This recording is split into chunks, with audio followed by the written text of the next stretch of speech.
ఎవరిని నమ్మినా ఏమున్నది లాభము, నమ్మిన నా వాళ్ళే చేస్తున్నారు మోసము.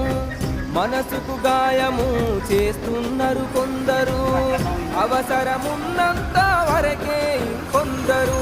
చీకటి బ్రతుకుల్లో వెలుగు రావాలంటే, తోటలి గోడలను మనము కూల్చాలంటే, ఎవ్వరు నా వాళ్ళో ఎవ్వరు పరాయులో, ఎవ్వరు స్నేహితులో ఎవ్వరు శత్రువులో, ఎవ్వరు నా